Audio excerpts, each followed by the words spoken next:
today we have the honor and the privilege to have with us in the studio Cynthia Breazeal, who is a leading authority on the studies of artificial intelligence.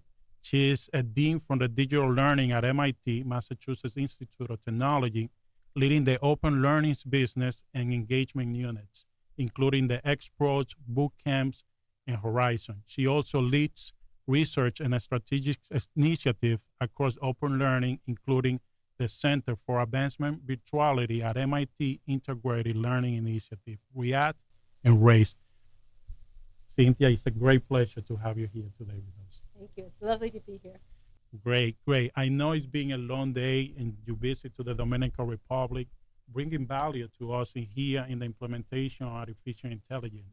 And it's really on that light that we want to bring you a few questions to for the people that follows us via Funglode and this program to understand a little bit more of what's happening on education and the relation of artificial intelligence. And the first question that I have for you is, how do you see the AI changing the landscape of education in the next 5 to 10 years? Yeah, so I think there's multiple dimensions of how AI can transform education. So, there's always been the promise of the personalized AI tutor for every child. So that's a very student-facing goal that now we're seeing with the advent of ChatGPT and large language models. There's a number of companies who are creating that vision of a personalized AI tutor. There's a lot of interest in teachers and educators wanting to understand how they can use these kinds of tools and technologies to help support their teaching practice. So I think in the next 5 to 10 years, you're going to see professional development materials, tools that help enhance and support teachers. The one that I'm, the most passionate about is AI literacy. So how do we teach students kindergarten through 12th grade about artificial intelligence? Because the reality is they're using it every day, whether they know it or not. It's in social media, it's in their devices, and it has the ability, and as we have seen in the media, to shape ideas, to shape behaviors. So, they need to be aware of what artificial intelligence is. They need to be able to know how to use it responsibly, to be responsible digital citizens. And they're our future. We want to have a much more diverse global audience of students growing up with the belief and the attitude that the future of AI is theirs to also design and create and shape as well, so that they can harness these technologies to improve their communities and solve problems and create important outcomes for all kinds of people. Wow, awesome. What is the number one challenge that you could share with us that you see on the implementation of AI in the educational system currently? Yeah, so I think it depends where in the world you are.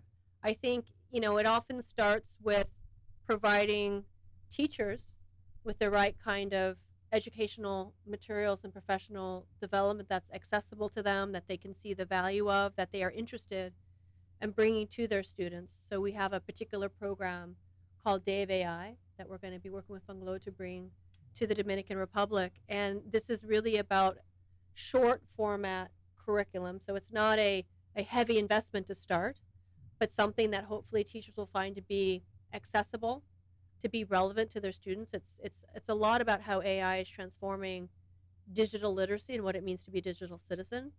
And so we say it's for all students, it's for all teachers. Any subject matter teacher can actually teach the Day of AI. So we're trying to create those opportunities that everything is free and accessible. We've designed it, with, in mind that different schools, different teachers have different comfort with different levels of technology. So we have a whole range of materials. We have some lessons that don't require any technology at all. We have some that require computers and invite students to actually write code and analyze data. So there's a whole range that we hope, no matter what teacher you are, what level of tech readiness you feel you have, there is something there that you feel you can bring to your students. Excellent. Day of AI reminds me a lot, and I'm sure you're probably familiar with this, with career day we often do in the United States. And I often come to the school with my children and share my experience as an industrial engineer I could see the fascination and their interest to be part of something bigger, no? When you describe it. And to be quite frank, as I prepare myself to work on this book on artificial intelligence, I'm being very inspired to work on occupational, development through the use of AI. So I don't know if that's something that I still in the work, or something that you have worked, as you obviously being more inclined or working in the area of education. But one of the intriguing question that I have, can you possibly describe an instance where AI implementation in the educational context was particularly successful, and what made it successful? Yeah. So just to your prior point, part of the AI curriculum, we actually do have a careers in AI module. Oh, wow. That features diverse people, diverse roles, diverse industries, so that students can get an appreciation that probably no matter what they want to grow up to be, chances are AI can be a tool or technology that will help them do that job. Fascinating with that, because I saw firsthand their vision of children when you interact with them and you brought these elements and you share with them. I used to tell them, I said, do you like this kind of toys? I will bring toys. And I said, how fascinating it would be if you could actually design these toys and whatnot. And that was my initial talk on with them when they came to this career day. So I'm very fascinated with all this. The one last question that I have to you is a concern in a way, and is, what are the risks or limitations that are put, in the design process that you see and that are being worked when it comes to the proper assessment, on the feedback that the robot is providing to the other person, to the student? What risks do you see there, or having a false diagnosis of what's happening? Like in the case of healthcare, it's more clear, because a false diagnosis of an illness is, could be clearly recognized by a second doctor, as I say, a second-hand doctor or a second opinion. But in the case of education, what systems are in place? What is in place to prevent this risk from having a false diagnosis on the student? And, obviously, as this is part of the support system that they're getting.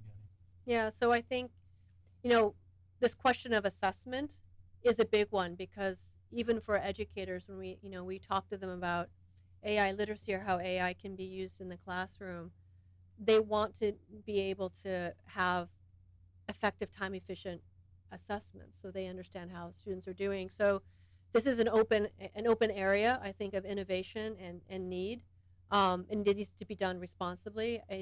As you've said, there are risks in the way these models are trained. For instance, if the data is not representative of the students, if the data is not appropriately labeled, if it's not used in careful ways to train these models, the models can produce behaviors that are inappropriate. Fascinated with everything that has to do with AI, and certainly with the work that you're doing at MIT.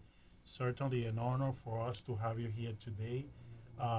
We thank you, and we hope to have you on another show to certainly bring more value to the people that follows us, and to know more about this fascinating technology that keeps growing and keeps kind of inspiring. That's the word. When I think of AI, I think of inspiration, and certainly it's something that has come to stay. Thank you, Cynthia, for being with us today. And, my pleasure. We wish you the best. Yes, thank you. All right. Thank you. Thank you, everyone, for being with us today. We wish you well, and if you find value on this program, certainly share with other people so that we could all remain growing as a community, and now in this new age of technology and artificial intelligence as well. Have it all a blessed day. I'll see you in the next show.